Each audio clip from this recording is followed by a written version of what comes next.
He has a turnover-worthy play on 8% of his plays.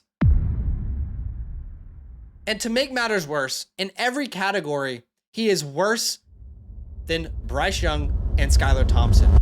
Last week, James Conner, Ramondre Stevenson, Mike Evans, Calvin Ridley, and most tight ends busted in fantasy football. This week, I'm bringing you 5 names that could do the same in week 4.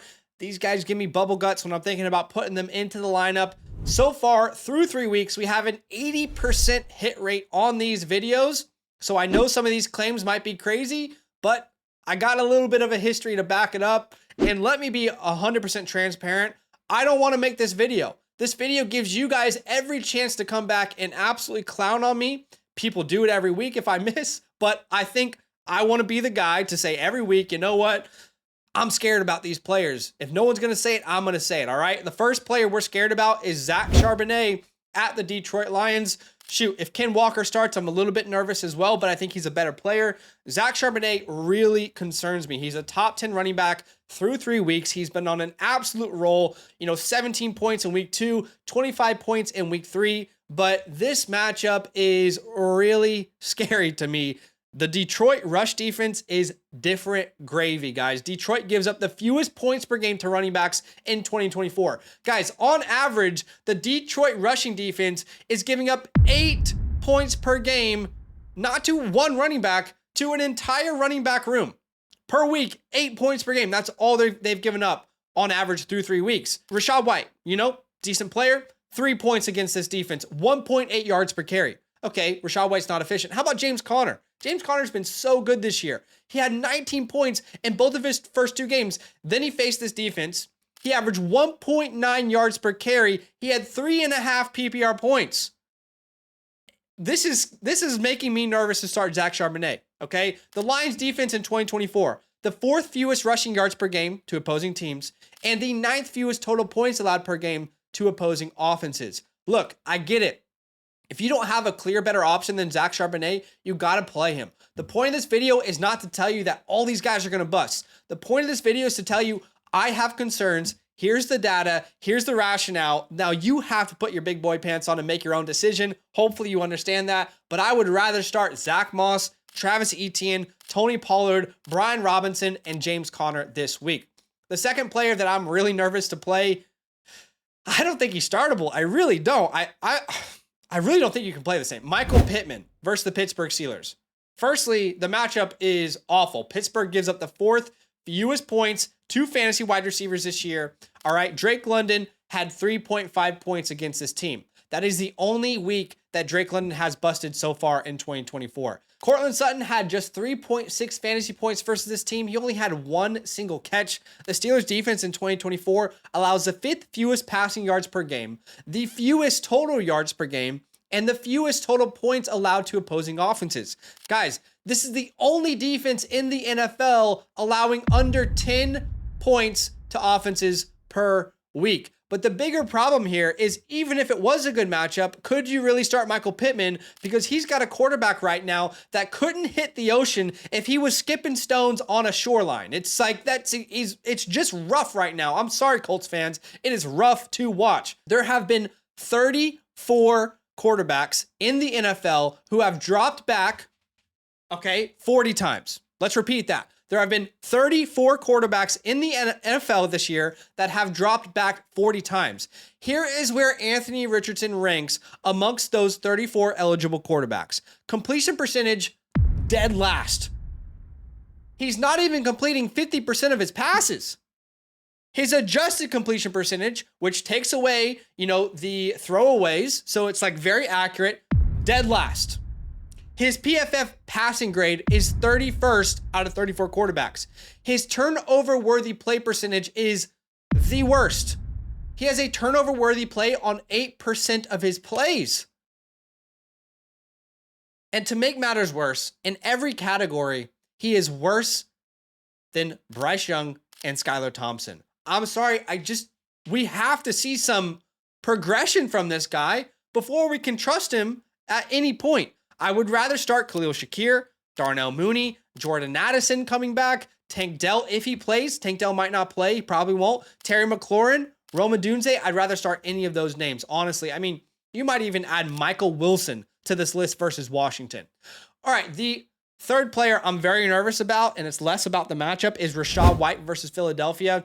Philadelphia is a middle-of-the-pack matchup right now, but this is more about him losing favor with his coaching staff than it is about the matchup. So Rachaad White, he was a usage volume monster last year, right? Wasn't very efficient, was getting so many targets, had a high percentage of the team's rushing attempts. In 2023, he had 78% of the snaps, almost 79. Now he's at around 70, and that could even dip lower because this coaching staff just came out and said Bucky Irving has earned more snaps. His rushing attempt share last year was at 62%. He had 62% of the team's rushing attempts. He's at 45% through 3 weeks, which it could get even worse. His routes run per team drop back was at 60%. Now it's at 54. I mean, he was a top 10 running back in usage last year, and each and every week we are getting more and more questions about his usage in this backfield. If you look at his touches per week this year, 21 touches in week 1, and since that he hasn't cracked 13. Bucky Irving, meanwhile, has been hovering around 12 touches per game, and they've literally already told us that they want to use him more. I would rather start names like Jerome Ford, Chuba Hubbard, Najee Harris, and Zach Moss. I don't trust Rachaad White at this moment. All right, at number 4, I'll be honest with you guys, when I make this video every week, I know there's just one player that I could get absolutely clowned on, and I want to preface this by saying, make your own decision. Do not rely on me to set your lineup. I'm bringing you data. You got to make the call, all right? You got to hold yourself accountable for your own decisions. But Garrett Wilson, I am nervous to play Garrett Wilson this week. I really am. Denver gives up the fewest points per game to fantasy wide receivers. On average, Denver is only allowing 14 points per game to an entire wide receiver core, not just one player. Guys, Patrick Surtain does not play games. All right, DK Metcalf had his worst game this year versus Pat Surtain in this Broncos defense, 5.9 points. Every other game he's been balling out. George Pickens had under 5 points. The only game this year under 5 points. Mike Evans was held to 2 catches and 3.7 fantasy points. Pat Surtain's no joke, y'all. There's a reason he's the highest paid corner in the league. The Broncos defense allows the fewest passing yards per game, the third fewest total yards per game, and they're only giving up 15 points to opposing offenses. If you start him, just be aware, you gotta lower your expectations. Here's how I'll relate this, okay? In week number 2, we saw Garrett Wilson face Tennessee, and more specifically, L'Jarius Sneed, okay? In that game, he had just 6 targets. He had 10 fantasy points, all right? I think you should expect a similar game for Garrett Wilson this week. When you have a shutdown corner like L'Jarius Sneed or Pat Surtain, you are typically not wanting to throw that way. You're typically not thinking about throwing against that cornerback very often, which is why you can see versus Tennessee, Garrett Wilson only had 6 targets. Aaron Rodgers wasn't trying to throw against Sneed.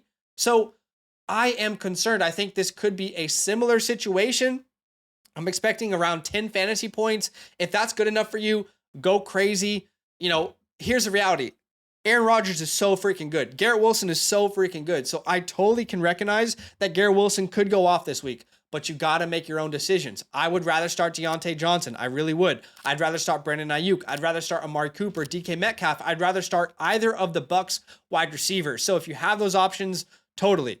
But again, if you don't have a clear, better option, you got to start your star. I understand if you're in that position, okay? But make the decision for yourself, all right? All right, the 5th group that I'm really nervous about this week, that is the Chargers wide receivers versus the Kansas City Chiefs. The Chiefs defense, like, let's be honest, this is not a lockdown defense anymore. When they lost L'Jarius Sneed, it has not been good for the secondary, and you can beat the Kansas City Chiefs through the air. You can. We've seen that, right?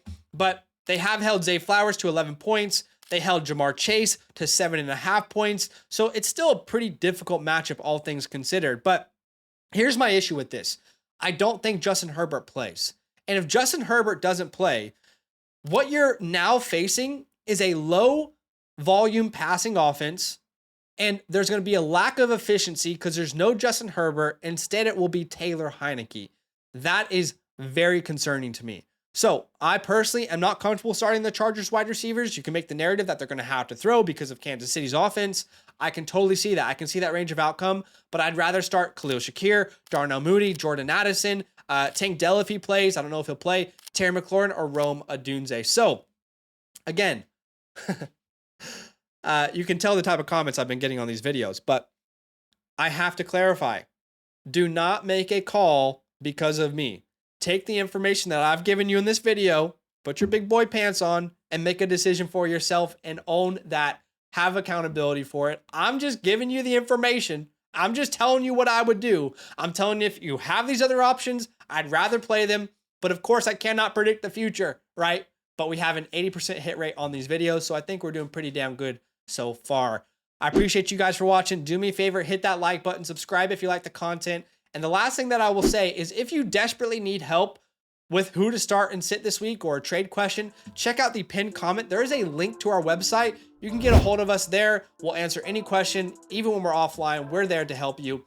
But that is it. I appreciate you for watching. Good luck this week. Make the right call and go get that win. Now that those idiots are done talking, who needs some rankings? Hell yeah, I need some rankings. Then use promo code LAND, LAND, for 30% off any membership at flockfantasy.com. Oh.